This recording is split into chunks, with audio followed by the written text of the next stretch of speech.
Bismillahirrahmanirrahim. Assalamualaikum warahmatullahi wabarakatuh. Alhamdulillahi wa kafa wa salatu wassalamu ala rasulillahi mustafa wa ala alihi wa ashabihi wa man tabi'ahum bi ihsanin ila yaumiddin. Jamaah salat subuh yang Allah muliakan, insyaallah di hari ketiga ini materi yang akan kita bahas adalah bisnis-bisnis yang menguntungkan dan menjanjikan, khususnya menjelang lebaran. Mungkin dari antum ada yang sudah punya planning, nanti saya menjelang lebaran mau jual apa. Bahkan ada yang kepengen jualan sesuatu tapi belum tahu yang mau dijual apa. Maka insya Allah pada subuh hari ini kita akan bahas bisnis apa yang mungkin bisa jadi inspirasi buat antum untuk digeluti khususnya menjelang lebaran nanti. Kita pakai majalah Pengusaha Muslim edisi 9 di halaman 8.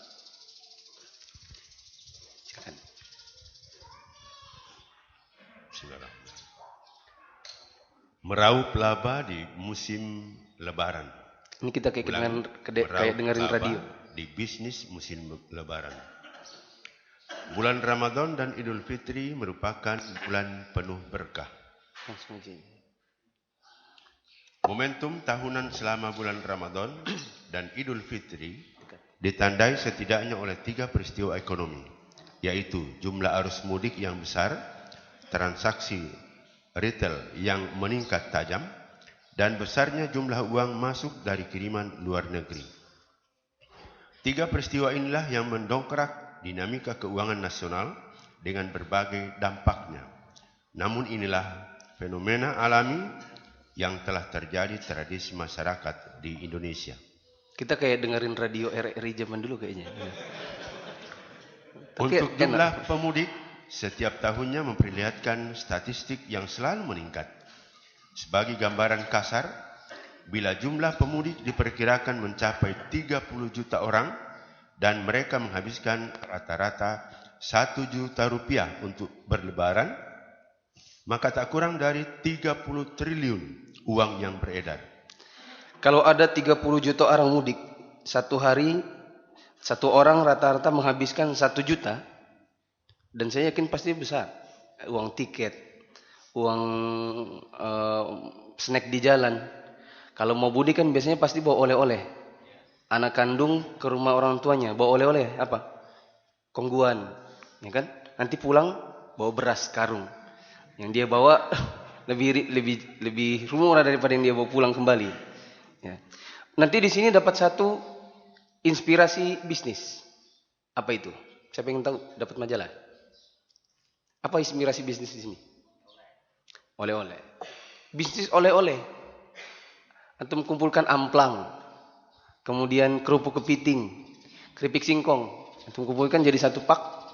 Kemudian di pack dengan packing yang bagus, dijual di jalanan, insya Allah itu banyak yang beli. Ya. Kalau ada yang di PHK jangan, enggak perlu antum di rumah muntah-muntah, nangis-nangis, sakit, ya.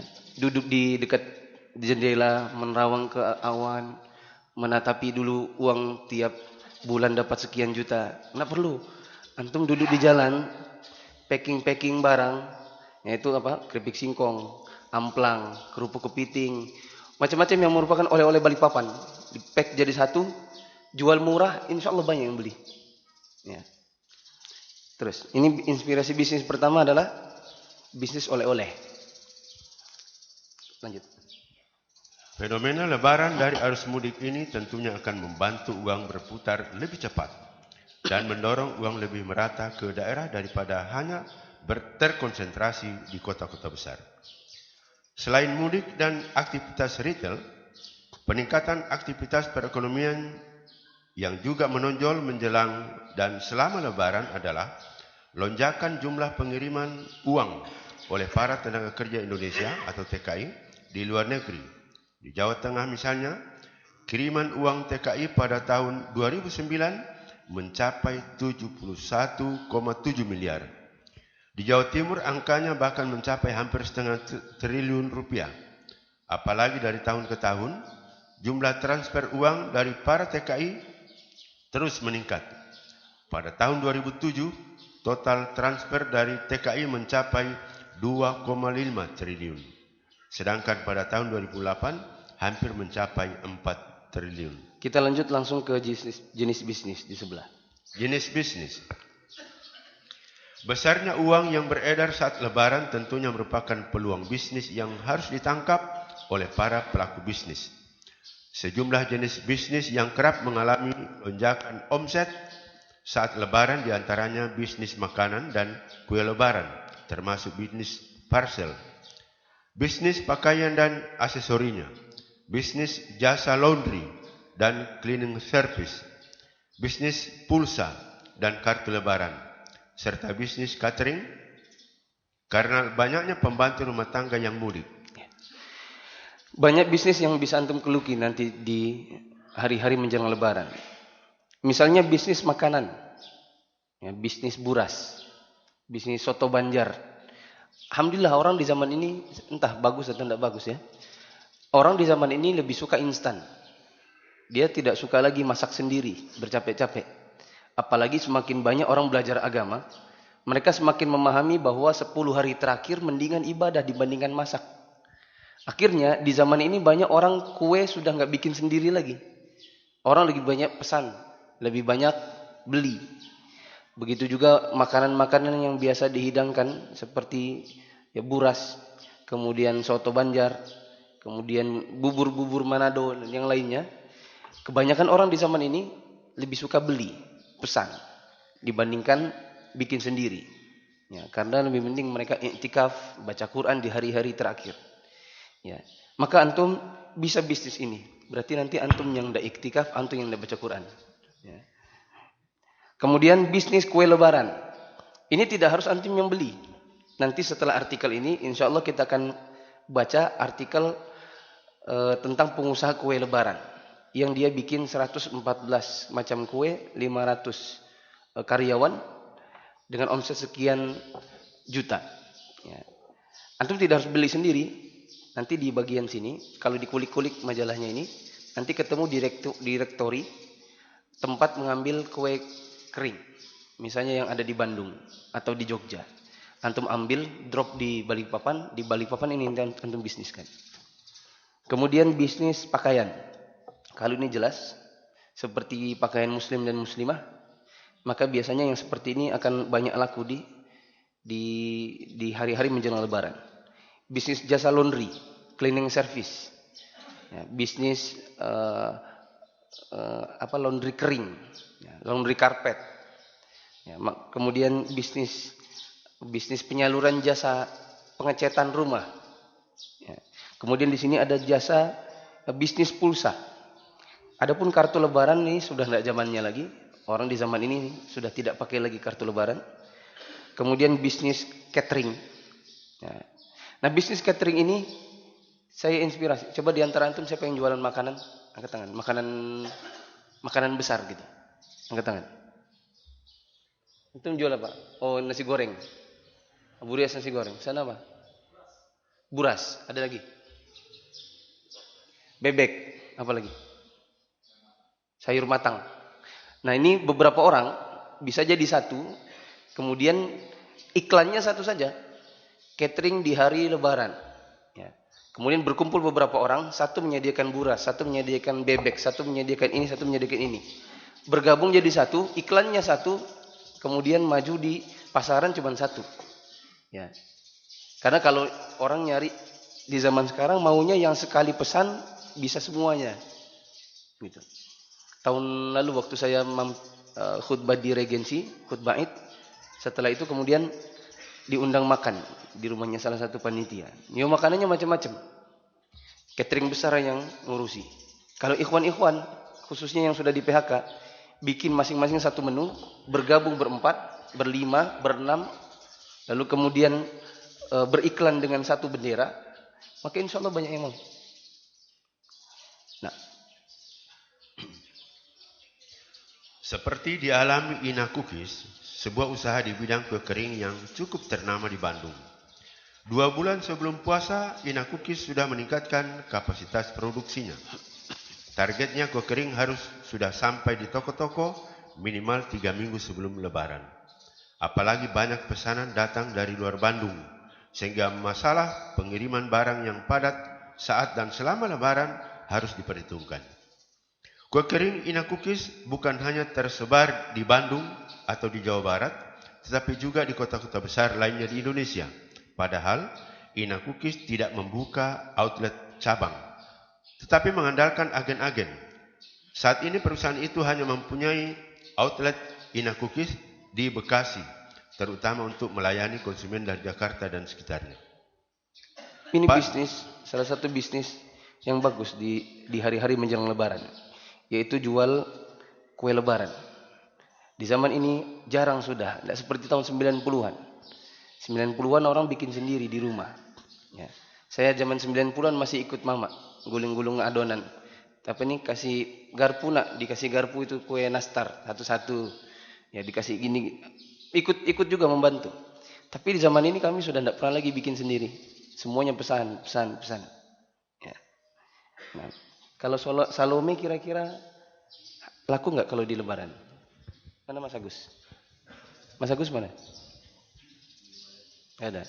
Kira-kira kalau orang jualan Salome di hari Lebaran laku nggak kira-kira? Nah, tergantung anak-anak ya. Tergantung anak-anak, nanti anak-anak tergantung berapa duit dia dapatkan dari rumah ke rumah. Ya kan? Nah, berarti harus ngikuti anak-anak itu kemana-mana. Lanjut. Pada hari-hari biasa tidak begitu banyak. Di kita yang namanya kue kering kan identik dengan Lebaran. Lebaran tahun ini target produksi kami 10.000 lusin stopless. Agen bayar uang muka, pembayaran keseluruhannya 3 bulan sehabis Lebaran. Kata Apiandini Nur Sadrina, putri sulung pemilik Ina Cookies, didukung oleh 500 orang karyawannya. Ina Cookies memproduksi tak kurang dari 114 jenis kue kering. Ini angka 114 ini apa yang jadi inspirasi? Hah? Jumlah surah. Bukan, maksud saya dari angka 114 ini soal bisnisnya antum dapat inspirasi apa? Lebih banyak jenisnya. Berarti apa itu globalnya? Harus variatif kalau berjualan itu. Jualan itu harus punya inovasi. Kan dari dulu orang kue nastar, putri salju, apalagi? Kue keju, apalagi? Kan itu aja dari dulu. Ya. Dia bikin 114 ini gimana coba? Cari idenya itu bagaimana? Berarti kan butuh inovasi. Nah memang orang kalau jualan itu memang harus inovasi. Misalnya buras dari dulu kan nasi. Nah temannya ayam liku dikasih laos. Nah mungkin diganti apa? Sedikit lah. Misalnya ayamnya diganti bebek. Ya, bebeknya minta di Pak Arif. Ya, kemudian berasnya cari di siapa yang jualan beras? Angkat tangan, jualan beras? Tidak ada.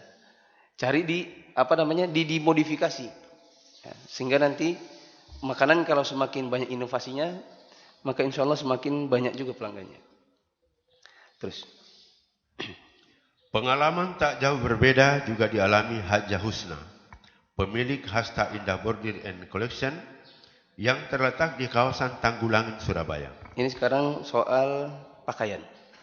Perusahaan yang memproduksi mukena dan baju bordir ini bahkan pernah meraih penghargaan Upakarti dari pemerintah. Dan punya award dari pemerintah itu bagus. Ini bukan ibadah ya. Ini masalah dunia. Masalah dunia punya award itu sangat dibutuhkan. Makanya banyak di Balikpapan ini UKM-UKM yang mereka rajin bertandang ke Disperindak. Zaman dulu saya masih di sana. Banyak yang datang menyetor makanan-makanannya. Ya terpaksa dicicipi juga karena memang kebutuhan. Misalnya telur pindang. Ya, telur pindang ini begini rasanya Bu, nanti gini-gini, kami minta tolong dipamerkan. Ya ada tester yang sudah dirasai. Kemudian nanti ada datang kerupuk kepiting, ada datang keripik, ada yang datang macam-macam ya. Lalu kemudian nanti dipamerkan. Biasanya kalau ikut pameran terus menang, dapat award, kemasannya nanti bisa ditempel. Nah semakin ada award, maka semakin banyak pula yang beli. Ini kalau jalan ke GPA, yang tinggal di GPA, kalau lewat dari gang itu, nanti di kanan itu ada kek salak namanya. Itu juara 1 festival pangan tahun sekian. Ya dulu juara 1, kemudian saya bilang sama ibunya, jangan kalau didatangin sama bank jangan ya Bu. Gitu. Karena biasanya yang juara-juara itu didatangi sama bank. Mau dibesarkan dengan utang kredit di bank. Saya bilang itu riba. Oh iya Pak, soalnya suami saya juga melarang katanya. Nanti kalau dia sudah dapat award, maka award itu dia akan kasih di kemasannya, ditempel. Juara 1 festival pangan tahun sekian. Maka itu semakin akan mendongkrak. Ini bukan ibadah, ini masalah dunia. Bagus kalau misalnya antum punya produk, yang produk antum punya brand. Yang brand itu dapat award lagi. Ya, makanya kan kalau kita lihat ada top brand.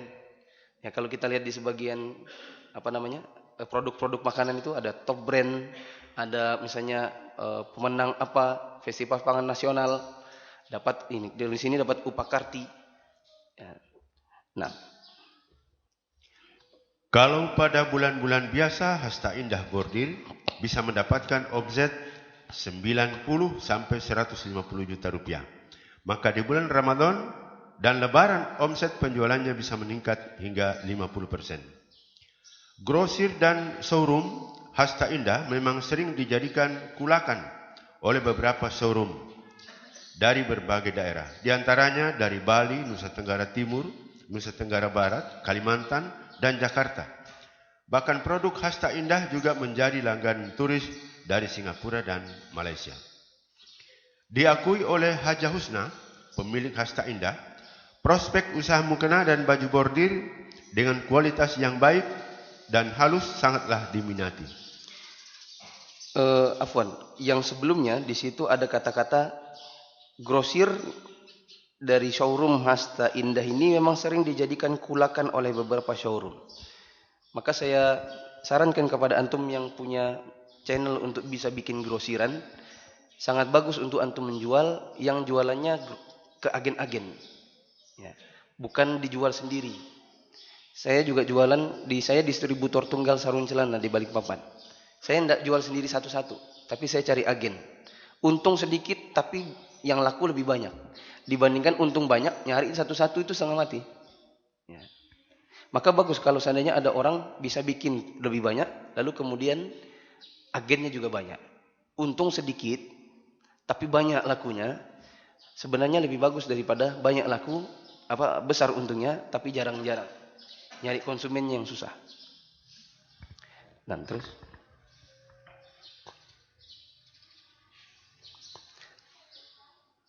Untuk kualitas mukena dan baju bordir yang diproduksinya dapat dikatakan tidak kalah dengan produk bordir mesin pabrik yang sekarang sudah banyak beredar di pasaran. Karena produk Hasta terkenal halus dan berkualitas dengan harga cukup mahal, maka produk ini lebih menyasar segmen pasar menengah ke atas. Kalau jualan pakaian yang paling bagus itu kalau untuk akhwat, jualan jilbab atau gamis yang kainnya tidak panas, yang kainnya itu halus, ringan, ya, dan nyaman dipakai. Sebagian akhwat ada yang jualan gamis, tapi gamisnya di sebagian akhwat tidak nyaman. Misalnya bahannya terlalu berat atau bahannya panas.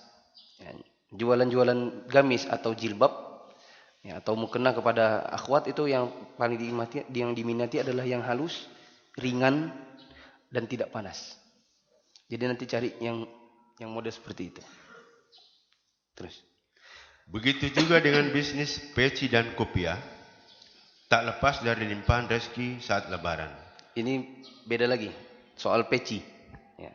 Bisnis peci juga di bulan Ramadan itu, di bulan Ramadan khususnya di hari-hari menjelang Idul Fitri, ini juga banyak peminatnya. Seperti dikatakan Hayat Has, turunan keempat yang meneruskan usaha pembuatan kopiah dan peci merek Mas Imin, menghadapi Lebaran penjualannya meningkat tajam.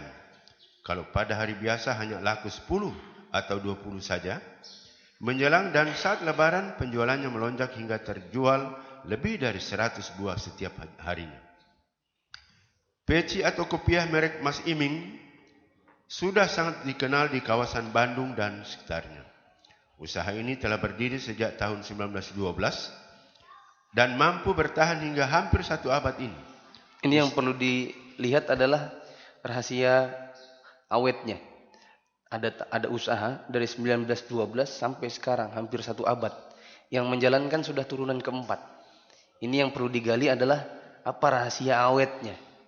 Kan banyak orang punya usaha, mungkin 20 tahun sudah ganti lagi. 20 tahun ganti lagi.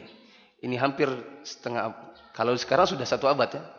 1912, 2012, udah lewat. Nah, nanti di belakang ada rahasianya, dikasih tahu. Kenapa kok diawet begitu? Ya. Nanti antum bisa baca di majalah ini. Terus. Usaha itu kini diteruskan oleh keturunan keempat. Peci Mas Imin yang dibuat dari bahan beludru dijual dengan harga Rp35.000 hingga Rp175.000.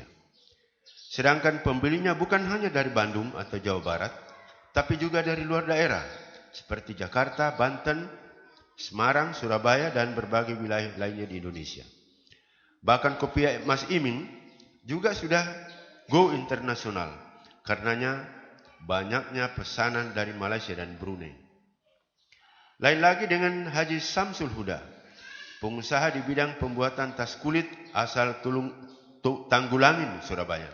Ada juga inspirasi yang lain, jualan tas, khususnya tas perempuan. Akhwat itu suka ganti tas jelang lebaran. Kalau tidak percaya, coba tanya istri antum. Ya.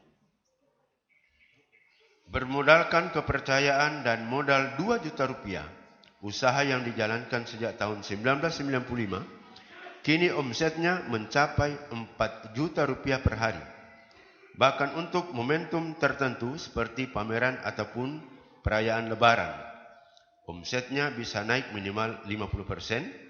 Berbagai tas yang diproduksinya seperti tas wanita, tas kerja, tas laptop, tas sekolah banyak dipesan pegawai kantoran dan instansi pemerintah. Supaya cepat laku, walaupun ini nggak harus ya. Salah satu tips untuk tips bagian produk untuk bisa cepat laku adalah punya brand ambassador namanya. Punya orang yang memang jadi iklan berjalannya. Ya, berarti kalau ini jualan tas, perlu ngasih seorang akhwat yang akhwat ini di mana-mana kelihatan. Kalau antum jualan baju muslim, berarti kasih salah satu ustadz atau beberapa ustadz yang dia akan pakai dan kemana-mana orang ngeliatin. Ya. Karena nanti dengan begitu orang lihat, ustadz mau tanya ini bajunya beli di mana? Oh di situ, gitu. Ya, nanti apa namanya? Punya brand ambassador itu penting, khususnya pada produk-produk fashion seperti baju atau tas. Terus dengan mengedepankan model tas yang trendy dan mengikuti perkembangan zaman, tas kulit Fitrah Jaya yang telah melayani pesanan pelanggan dari berbagai daerah di Indonesia, termasuk dari Batam, Timika, Maluku, dan Makassar, bahkan ada juga yang dari Malaysia. Dengan harga tas yang dibanderol dari Rp45 hingga Rp400.000, bisnis ini terus berkembang. Apalagi usaha di bawah bendera Fitrah Jaya ini termasuk segelintir pengusaha Tanggulangin yang masih bertahan pasca bencana lumpur Lapindo. Bagi pelaku bisnis, Lebaran merupakan momentum tepat untuk meraup laba sekaligus menaikkan omset. Tingginya perputaran yang selama puasa dan saat lebaran mendorong seperti pelaku usaha untuk menarik minat konsumen. Apalagi saat ini persaingan usaha juga tidak ringan.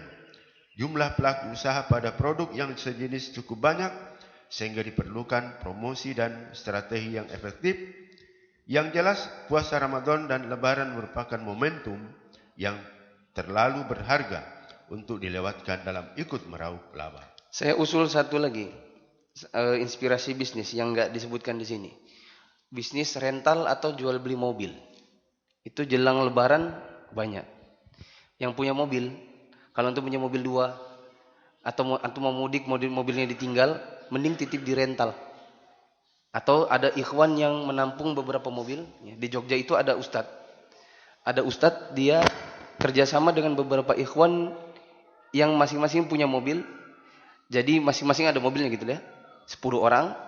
Kemudian siapa yang lagi bisa dirental, nanti ustadznya tinggal menyalurkan. Ya, ustadznya juga kemudian entrepreneur, seorang wirausaha. Usahanya banyak, diantaranya rental mobil. 10 mobil yang dipunya, tidak semua dia miliki. Ya, 10 mobil yang dia punya, kebanyakannya adalah punya orang yang dia rentalkan. Untung mungkin 50.000 dari setiap mobilnya. Maka ini sudah, kalau di hari-hari lebaran, ini adalah bisnis yang bagus. Ya, karena banyak orang yang butuh mobil di kala lebaran. Kita baca ada pengalaman di halaman 10.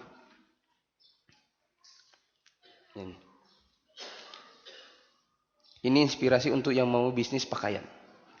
Menurut Humas Pasar Baru Trade Center, Hein Adolf W., alasan utama membludaknya orang berbelanja di Pasar Baru lebih dikarenakan lengkapnya aneka produk busana yang ada.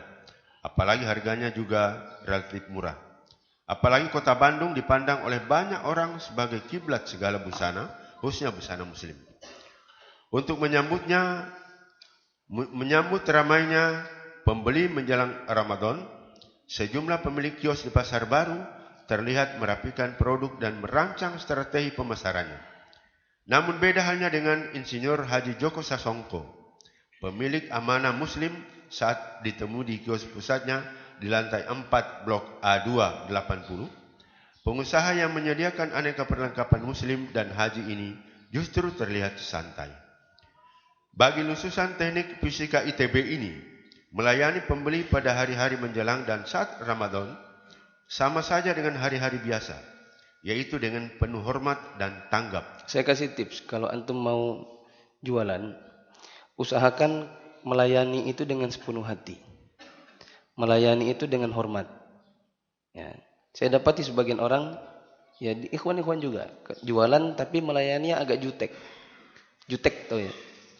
Ini berapa 50. Ini berapa kalau ini? Oh enggak ada itu, enggak ada, sudah enggak ada stok. Ini ada, ini enggak ada. Ya. Ini berapa Mas? Nah, nanti beda kalau pelayanannya sangat welcome gitu. Oh sekian, oh ini, oh enggak ada itu, belum habis. Itu orang kalau kalau dilayani dengan sepenuh hati, pelayanannya enak, ngomongnya enak, nanti insya Allah orang balik. Bukan karena soal produknya saja, karena orang senang ketika kita belanja, ya, ketika mereka belanja, mereka dilayani dengan baik, disambut dengan kata-kata yang enak didengar. Ya. Saya tanya sebagian akhwat, maksudnya lewat istri saya, kok gitu ngelayaninya? Ya memang begitu orangnya. Ya. Akhirnya jadi jadi tidak enak gitu. Kita mau belanja ke situ lagi jadi malas. Ya. Karena jawabannya seperti tidak butuh gitu. Saya sama Seri nih jalan cari speaker itu ya. Bantuin dia nyari speaker dan speaker Moretal itu. Ya. Temenin.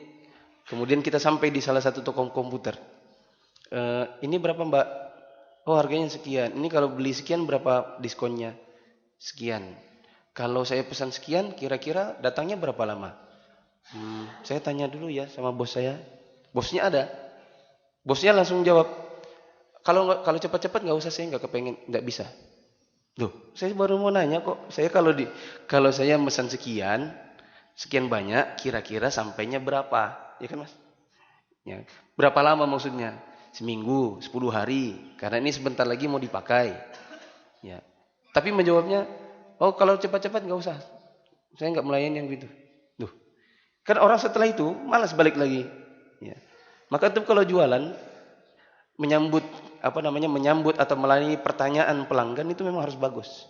Ya. Karena dengan semakin bagus, semakin enak, mungkin nanti orang akan bilang beli di situ aja, walaupun agak mahal, tapi di situ enak nyambutnya. Iya atau enggak? Ya, coba ngangguk dulu, iya atau enggak? Iya. Nah. Cuman itu buka minimarket 2. Yang satu minimarketnya bilang, antum pergi ke salah satu 2 minimarket. Yang satu, Mbak ada susu Mbak? Oh di sebelah sana Pak. Iya, di sebelah mana? Nanti kalau Bapak ke situ, nanti rakning belakang. Oh iya, terima kasih. Itu enak. Tapi kalau Mbak ada susu Mbak? Ada di pojok. Pasti tidak enak. Ya. Walaupun di sini agak mahal, kita kalau dilayani lebih enak, pasti akan juga senang untuk datangnya. Ya, jadi ini penting kata-katanya. Melayani setiap baik Ramadan maupun bukan, itu semuanya harus penuh dengan hormat dan penuh tanggap. Ya. Terus. Diakui Joko pada saat ia mensurvei suasana pasar baru sebelum membuka kios pada akhir tahun 2003, ada sebuah kebiasaan di pasar baru. Mereka bilang dagang di pasar baru yang sebenarnya cuma 4 bulan saja, yaitu bulan-bulan di sekitar Ramadan, dagang 4 bulan itu bisa menutup operasional setahun dan sisanya pedagang bisa santai. Nah, ini yang saya tidak mau. Tidak bisa seperti itu. Toh setiap hari orang datang ke sini, tutur Haji Joko Sasongko. Ya. Ada kebiasaan di pasaran, misalnya jualan baju seperti ini. Sekian banyak kios, mereka punya stigma begini. Jualan itu cukup 4 bulan. Di 4 bulan ini, yaitu sebelum Ramadan, setelah Ramadan sama Syawal, jualan 4 ini penghasilannya bisa nutup 1 tahun. Jadi 6 bulan setelahnya udah santai-santai aja. Kata pemilik Amanah Muslim ini yang saya tidak mau. Tidak bisa seperti itu karena toh setiap hari orang datang ke sini. Apa inspirasi dari bisnis di sini? Siapa yang tahu dapat majalah? Apa inspirasinya? Tidak cepat puas. Konsisten. Apa? Memanfaatkan peluang.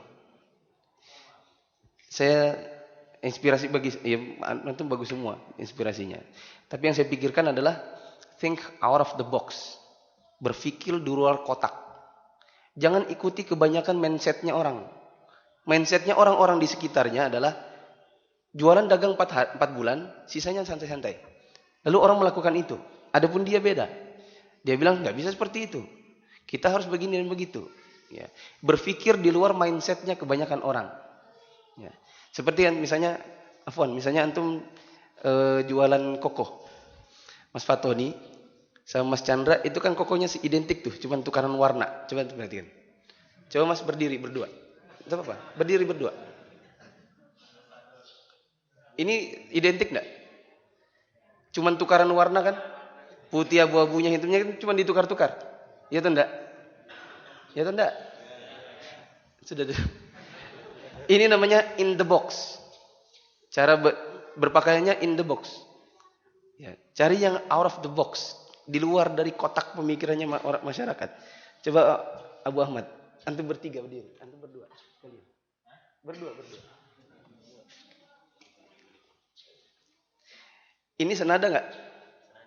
Senada, cuman beda warna. Model sama. Duduk. Ini namanya in the box. Antum kalau jualan kalau bisa out of the box. Khususnya jualan fashion. Ya. Kalau baju saya biasanya banyak yang nanya, ini beli di mana? Ini beli di mana? Kok ini dicari-cari di mana-mana kok nggak ketemu? Karena pikir saya harus out of the box. Ya, keluar dari kebanyakan orang. Ya, bukan bukan untuk gaya ya. Tapi ya, biasanya banyak orang nanya begini.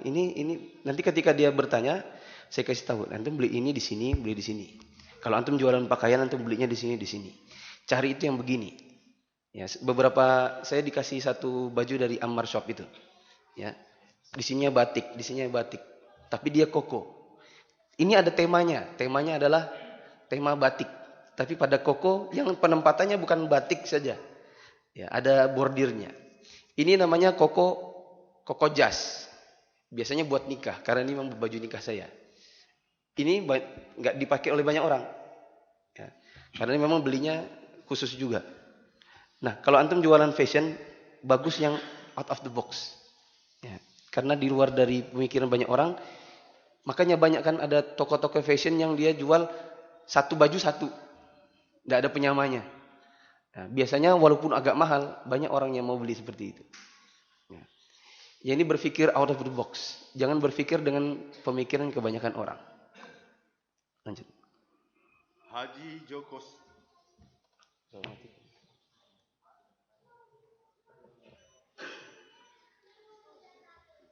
Mati.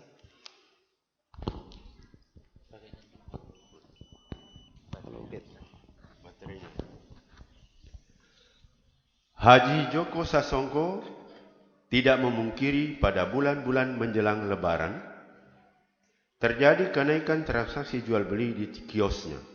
Pada 4 bulan tersebut, setiap harinya Amanah Muslim meraup omset mulai dari 20 juta rupiah menjadi 25 juta rupiah, selanjutnya 30 juta, dan puncaknya di bulan Ramadan bisa melebihi 35 juta rupiah. Omset yang kalau ditotal sudah menyentuh angka 1 miliar di bulan Ramadan. Diakuinya didapat dari 7 kios miliknya. Kios-kios tersebut terdiri dari 3 kios perlengkapan haji dan busana muslimah, 1 kios perlengkapan busana muslimah, dan 1 kios perlengkapan busana muslim, dan 2 kios toko buku muslim. Ketujuh kios tersebut letaknya berdekatan. Hal ini sengaja dibuat oleh ayah 2 orang putri ini demi mengusung konsep bisnis one stop shopping. Dengan konsep tersebut, ia berharap para pengunjung tidak berhenti belanja pada satu produk saja, tetapi ada banyak produk lainnya yang bisa menjadi pilihan. Ternyata strategi yang diterapkannya tersebut terbukti berhasil. Dari 1 orang yang berbelanja bisa menghabiskan 1 sampai 2 juta rupiah. Inspirasi di sini adalah usahakan kalau antum punya dagangan, apalagi kalau dia minimarket, itu harus diusahakan one stop shopping. Yaitu sekali orang sampai, semua bisa dibeli. Ada 2 minimarket di sekitaran kita. Yang satu udah lama, yang satu baru. Tapi yang satu sekarang udah tutup. Yang lama masih bertahan. Ya, kalau digali-gali, kenapa kok bisa yang baru muncul ini justru lebih dulu? Mungkin sekitar setahun saja. Ya, setelah itu tutup. Ada yang mengatakan, oh di sini karena lokasinya, oh karena ini dan itu. Bukan. Ya, saya sering belanja di situ karena saya lebih suka belanja di situ karena yang jual muslim. Ya. Maka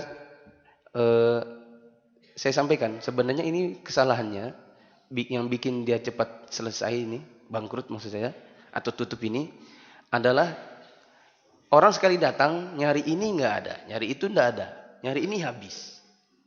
Sementara orang itu di zaman ini mau yang sekali turun semua bisa dibeli.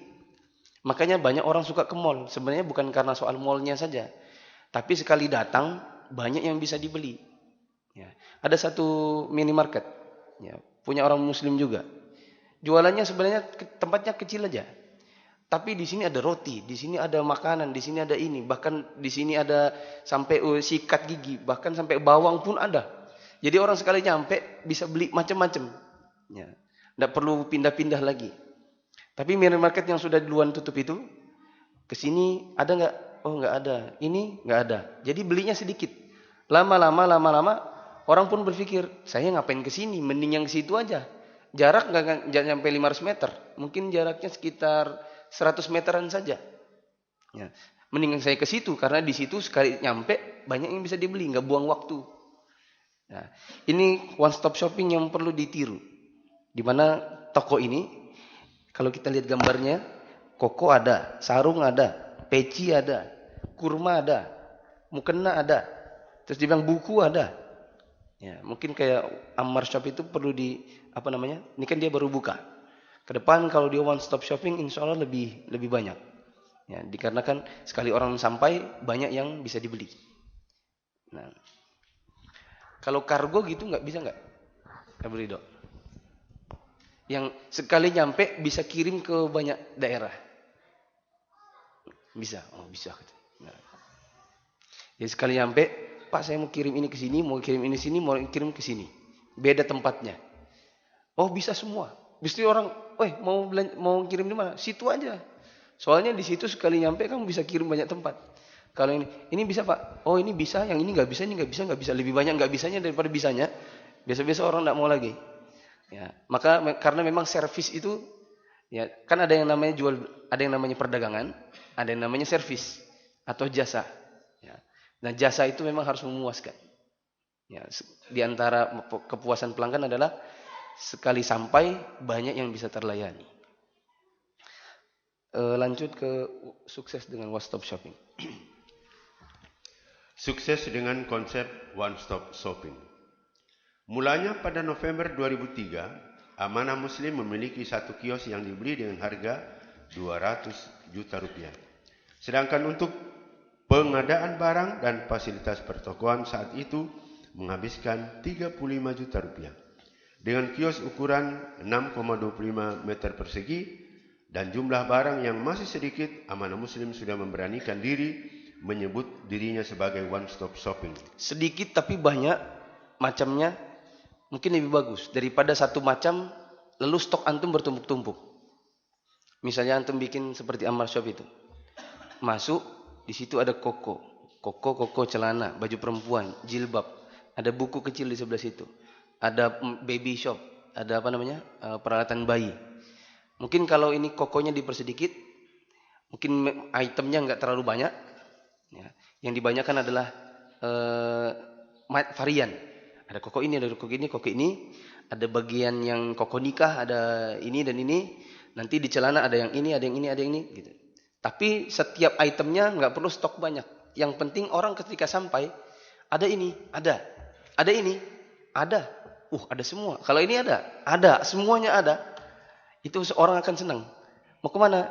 Beli anu, tuh di situ aja. Kalau beli anu juga di situ. Kalau beli yang ini, situ semua ada. Ya, nanti orang akan terus ke situ. Ya, daripada nyari ini ada, nggak ada. Ini ada, nggak ada. Stok banyak, item cuman sedikit. Lebih bagus item banyak, stoknya nggak terlalu banyak. Nah. Kecuali tempat besar, modal besar, item banyak, stok banyak. Itu lebih bagus lagi. Konsep ini didasari oleh kecenderungan perilaku konsumen untuk menghemat waktu saat berbelanja. Banyak pembeli yang lebih memilih gerai yang menawarkan berbagai produk sehingga menghasilkan efisiensi waktu dibandingkan berbelanja di gerai yang hanya menjual satu jenis produk. Orang di zaman ini sukanya begitu. Sekali sampai banyak yang bisa dibeli. Itu namanya apa? One stop shopping. Dalam bisnis kita harus punya mimpi besar. Dan mimpi besar saya waktu itu ingin memiliki mall dengan konsep one stop shopping. Ada inspirasi di sini. Dalam bisnis kita harus punya mimpi besar. Karena memang mimpi besar pasti akan terdeviasi ke yang sedikit lebih kecil. Mimpinya orang kebanyakan itu akan deviasi sedikit ke bawah. Ya. Mau mimpi jadi seperti ini. Dia pengen punya mall. Dia akan punya deviasi sedikit ke bawah. Levelnya tidak akan tersampaikan. Saya pengen jadi ulama. Pasti di bawahnya. Ya. Saya pengen jadi, makanya saya banyak kalau di teman-teman tadrib duat khususnya yang muda-muda. Ya, saya bilang cita-cita itu harus tinggi. Enggak Ustaz, saya cuma di sini aja. Karena deviasi pasti ke bawah. Saya cukup di sini aja. Pasti antum ke bawah dikit. Gitu. Mendingan antum kenapa enggak mau ke Madinah? Usahakan ke Madinah. Enggak usah Ustaz, soalnya saya cukup aja lah di Indonesia. Cukuplah saya di sini aja. Ya, karena nanti ada yang namanya deviasi ke bawah. Ya, tersimpangkan tujuan antum ke agak jalan yang lebih rendah. Maka memang mimpi harus besar dulu karena nanti penyampaiannya akan di bawah. Ya. Terus. Maka saya gencar beriklan ke media cetak. Saking terobsesinya kalimat one stop shopping, lebih besar ukuran hurufnya ketimbang nama Amanah Muslim. Tutur Ketua Haji dan Umrah Pasar Baru ini. Ya. Mereknya Amanah Muslim, konsepnya one stop shopping. Biasanya jargon lebih kecil daripada merek. Ini jargon dilebih besarkan dibandingkan mereknya. Ini juga yang out of the box. Lazis Nasai. Kumpul dan salur sesuai sunnah. Tapi dia lebih kecil daripada lazisnya. Mungkin besok ke depan bisa diganti. Kumpul salur sesuai sunnah. Lebih besar daripada lazisnya. Ya. Atau si jargonnya di atas. Biasanya kan jargon di bawah. Merek. Jargon kan di bawah kecil-kecil. Jargon ditaruh di atas. Logo di bawahnya. Ini juga orang ketika lihat yang pertama kali dibaca adalah kumpul salur sesuai sunnah. Wah ini aja. Di sini aja dah kita. Ya. Nah, ini saja. Kalau kita kulik-kulik majalah ini, coba antum ikuti saya. Halaman 12. Ada inspirasi kue lompong. Mungkin di sini nggak ada. Ya. Tapi kalau saya sarankan di sini nggak usah lah dibikin. Ya. Coba buka di halaman 16. Di situ ada inspirasi bikin usaha kue kering. Kalau antum mau jualan, mungkin antum cari kontaknya ini di internet, Ina Cookies ini. Kemudian antum jadi agen Balikpapannya. Coba buka di halaman 20. Jualan kerudung. Bagaimana konsepnya antum bisa pelajari di situ. Buka halaman 24. Ada konsep bordir. Jualan barang-barang yang berhubungan dengan bordir. Buka halaman 26. Ada inspirasi untuk bagaimana jualan tas. Bahkan di situ sudah dikasih tahu modalnya berapa, biayanya apa, nanti omset per bulannya apa. Cuma coba antum perhatikan, kalau memang gambarnya ini adalah gambar toko aslinya, maka saya tidak sarankan antum jualan seperti ini. Apa itu? Mereknya palsu. Itu kan merek Channel. Kalau antum lihat gambarnya, tasnya itu yang CC itu kan merek Channel. Kalau saya baca, ini merek Channel tapi jualannya cuma sekitar 50.000 sampai dengan 400.000. Channel nggak ada yang segitu. Berarti antum jualan palsu. Apa hukumnya orang jualan barang itu punya merek dagang, kemudian dijual KW-nya. Insya Allah nanti akan dibahas pada sesi-sesi berikutnya di bagian akhir setelah Ramadan kayaknya. Insya Allah. Kemudian halaman 30. Inspirasi jualan peci. Halaman 32. Inspirasi jualan jamur. Halaman 44. Inspirasi jualan batik. 46. Inspirasi kerajinan. Tapi kalau di Balikpapan ini insya Allah nggak prospek. Jualan kerajinan seperti ini, saya punya binaan juga dulu di Spirandakop. Binaan-binaan yang sifatnya pengrajin kalau di Balikpapan itu biasanya cepat matinya. Ya. Dikarenakan bahan baku tidak mendukung. Kreativitas Balikpapan kurang. Orang Balikpapan lebih banyak konsumtif daripada inovatif. Kalau untuk kerajinan, mending di Jogja aja. Ya. Antum jadi agen aja lah di sini. Tapi kalau mau bikin sendiri di Balikpapan nggak prospek. Kemudian halaman 68. Ini khususnya buat antum yang jualan es blender. Di belakang ada Java Puccino.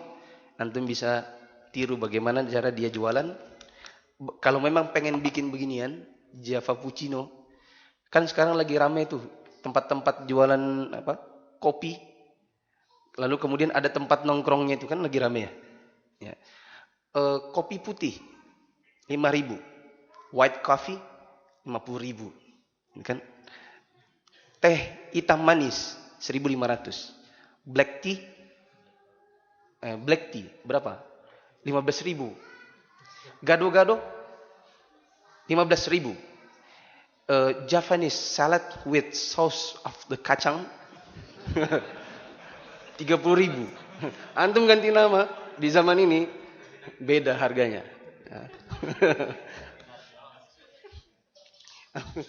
Peanut sauce ya.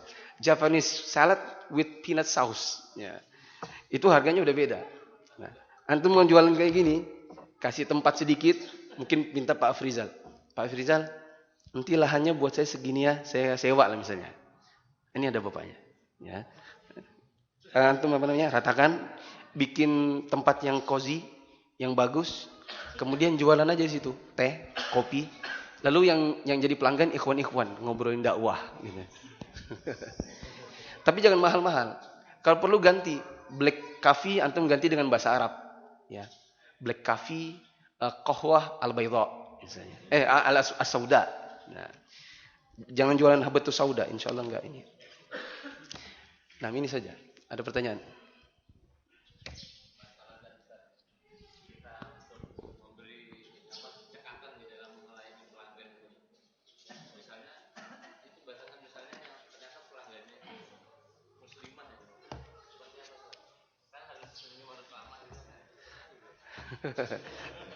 Kita punya usaha yang butuh ramah, cekatan, tanggap. Ya, tapi yang beli muslimah. Mbaknya jangan ditatap. Ya, tapi pelayani tetap. Ada Salome misalnya. Yang beli akhwat-akhwat. Mas Agus belum juga datang. Ya. Dia kan yang beli itu kan banyak guru-guru. Kalau misalnya jualnya berapa Kalau berapa ngeliatin gini kan nggak boleh. Ya, nanti bisa dia terfitnah, bisa jadi antum terfitnah. Ya, berapa Jangan dilihat wajahnya. Ya. 5.000. Langsung selesai. Itu orang senang. Set, taruh aja di atas itu, suruh dia ambil, taruh uangnya di situ. Ya, jualan macam-macam juga memang butuh cekatan. Konsumen sekalipun wanita, nanti yang permasalahannya adalah jangan tatap si konsumennya. Nah, ramah tetap harus. Ya, mau cari apa? Ini. Perhatikan juga, kadang sebagian konsumen tidak suka terlalu diikuti. Ya, dia paling antum duduk di depan, kasir antum di depan. Ini juga, kalau antum masuk di Amar Shop, kasirnya di dalam. Saya nggak tahu apakah nanti lebih bagus di luar atau di dalam. Tapi biasanya kasir di luar. Biasanya. Karena kalau sekali keluar, bayar langsung keluar. Gitu. Bagusnya kalau kasir di luar, di depan maksud saya. Bukan di luar ya. Di depan, dekat toko. Nanti di luar nggak. Nah, kalau bagusnya kasir di dekat pintu keluar dan pintu masuk, ketika dia masuk kita bisa sambut. Mari silakan. Itu orang ketika disambut dengan mari silakan, itu langsung sambut nih gitu. Ada ini oh ada ini amu, ada ini ada di sini. Nanti pas keluar ya terima kasih balik. Ya. Nah sebagian konsumen tidak suka itu antum. Ada apa? Mau cari apa? Ini. Oh antum antarin sana sini. Terus dia masih ngepas antum dilihatin. Kenapa sih saya dilihatin gitu? Antum dia pakai baju, antum lihatin. Ada sebagian konsumen yang tidak suka seperti itu. Nah, jadi biarkan dia explore toko antum, dia bongkar-bongkar nggak masalah. Dia buka lipatannya di kancingnya, cek baju ukurannya nggak pas, layani saja. Insya Allah nanti lama-lama orang dikenal. Toko ini melayani dengan nyaman.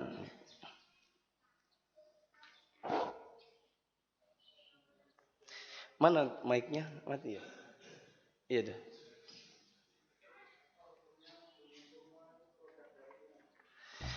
Apa hukumnya beli kurma tapi produknya Iran? Ini ada kaitannya sama yang kemarin. Yang kemarin saya bilang adalah kalau antum tidak suka untuk belanja di satu tempat karena masalah keagamaan, maka ini ada dasarnya. Walaupun tidak sampai pada batas mengharamkan. Saya kemarin kan kasih tahu ya, ada kargo di Balikpapan ini yang kalau antum masuk mungkin naik ke di atasnya, ya. Nanti antum masuk banyak ketemu dengan foto-foto Husainiyat. Berarti dia Syiah, ya. Dan memang sudah dikenal ini kargo salah satu donatur kegiatan Syiah di Balikpapan. Maka kalau yang seperti itu saya nggak mau. Bukan haram hukumnya, tapi saya tidak mau tolong-menolong dengan mereka dikarenakan nanti mereka akan gunakan buat kepentingan kesyiahannya. Kan masih ada kargo yang lain, Ridho Kargo misalnya. Ya. Kemarin saya contohkan apa lagi ya? Ya pokoknya ada minimarket atau supermarket. Ada jaringan supermarket di Balikpapan ini yang punyanya Gereja Betani. Kalau saya tidak mau karena saya Muslim. Mendingan saya beli agak mahal dikit tapi yang jualan musim dibandingkan saya belinya di tempat kafir. Bukan tidak boleh, halal untuk belinya, tapi saya tidak mau gitu saja. Tidak sampai mengharamkan, tetapi karena suatu masalah keagamaan, saya tidak mau kemudian belanja di situ mereka semakin besar, dakwahnya pun semakin besar. Maka saya pribadi lebih condong kalau saya beli yang masih ada alternatif muslimnya, saya mending dibeli yang di muslim. Walaupun agak mahal dikit. Ya. Nah, terkait kurma dari Iran, kita tahu Iran adalah negara yang mayoritasnya Syiah, ya, dan banyak menyerang atau membantai kaum muslimin. Maka kalau ada kurma yang masih dari Saudi, dari Tunisia, atau kurma dari Emirat, mendingan yang itu daripada yang dari Iran. Ada lagi? Ya, Pak. Bapak lagi? Assalamualaikum.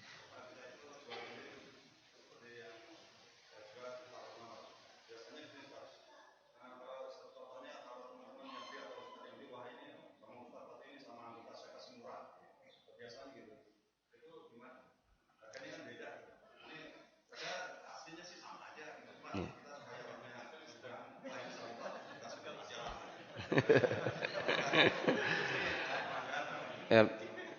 Kalau yang beli ustadz saya kasih murah. Kalau yang beli anggota saya kasih murah. Ini anggota yang mana nih? Nah, nanti dikira ini ada keanggotaan lagi.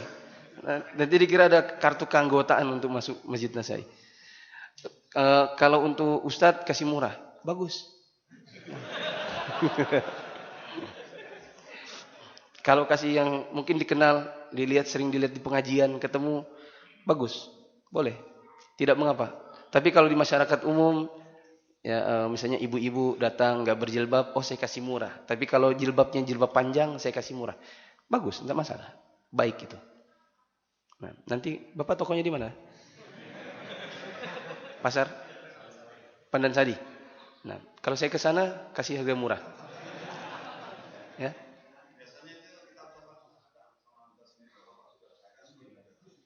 Oh iya. Kalau mengucapkan ini, oh Ustaz, oh anak saya lihat antum di kemarin pengajian, tak kasih murah. Ya, ngomongnya begitu. Tapi kalau harganya sebenarnya tidak segitu, ini bohong berarti. Ini namanya PHP. Memberi harapan palsu. Nah, tapi kalau memang segitu, ya tidak mengapa. Tapi ya kalau bisa ya nggak perlu diomongin. Ya. Tapi kalau memang mau ngomong pun tidak masalah. Ustaz, udah Ustaz, tak kasih segini aja. Tapi jangan bilang-bilang ya. Boleh. Bahkan saya di tempat yang lain, misalnya di depan situ, pernah masuk pertama kali. Oh, saya masuk pertama kali. Untuk Ustaz, gratis. Nah, antum kalau ada punya usaha, bagus kalau Ustaz masuk sekali-sekali gratis.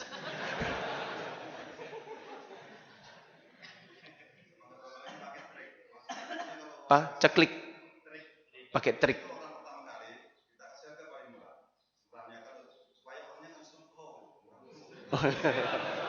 Ini bagusnya tuh, bagusnya mic-nya itu dikasih bapak ini. Siapa? Bapaknya sampai. Sering-sering nanya ya Pak. Ya inilah kelihatan memang paling nggak bisa sendiri ini. Makanya banyak tanya Ustaz. Nah biasanya kan gini Ustaz, trik kita supaya orang bikin kaget orang. Kan saya biasanya bikin beda gitu, beda. Orang kalau masuk harus kaget, wow, murah betul gitu. Padahal kita triknya memang kalau orang datang kita ya begitu-gitu seolah-olah kayak teman gitu, wah gini, terus kita kasih yang minta ini kita kasih harga yang paling murah dulu. Kan bikin kaget. Akhirnya biasanya orang seneng, kaget itu seneng, wow. Itu akhirnya borong lain-lain itu harganya jadi enggak masalah gitu. Jadi pasrah aja gitu. Ya sudah ambil hitung sudah selesai. Tambah saking senangnya Ustadz itu soalnya pertama kali kan padahal yang lain-lain ya umum aja lah gitu harganya. Cuma kita trik supaya orang bikin seneng dulu gitu. Kalau sudah seneng biasanya kalau sudah jatuh cinta wah gampang lah urusannya gitu. Terima kasih Ustaz. Ini bukan nanya ini bagi tips. Nah, ada trik kalau orang masuk pertama kali, maka dikasih harga yang paling murah. Supaya nanti dia senang. Adapun yang lain-lain harganya dibuat biasa. Yang penting antum tidak bilang begini, semuanya murah. Padahal yang lain normal. Ya. Oh ini murah Bu. Ini berapa Pak? Ini murah aja, sekian. Oh iya ya murah, iya. Kalau yang lain, nah kalau antum bilang, yang lain murah juga, padahal harga normal, antum bohong jadinya. Ya. Jadi tips dan trik itu pada hukum asalnya dalam dagang secara umum boleh. Yang penting jangan ada unsur nipu, unsur bohong. Ya. Tips dan trik yang umum, misalnya kita sambut kalau kita ke mall di Balikpapan ini kalau ada jualan baju, mbak-mbaknya itu bilang, mari kakak, diganti dulu, mari pak. Mari ini terus diganti jadi mari kakak beli kakak gitu. Ini kan tips melayani yang diganti-ganti, ada trik-triknya dan itu boleh-boleh saja. Ya, yang penting nanti tidak boleh ada unsur bohong atau unsur nipu. Cuma Pak, gini juga. Pertama kali orang beli murah, maka orang ke sana. Sampai di sana ternyata Bapak ngasihnya harga yang tidak semurah yang ada di omongan orang. Maka orang akan mengatakan juga, nggak semurah itu juga kok. Gitu. Lalu dulu saya dikasih murah, ini sekarang enggak. Akhirnya orang kecewa. Ada juga nanti unsur seperti itu.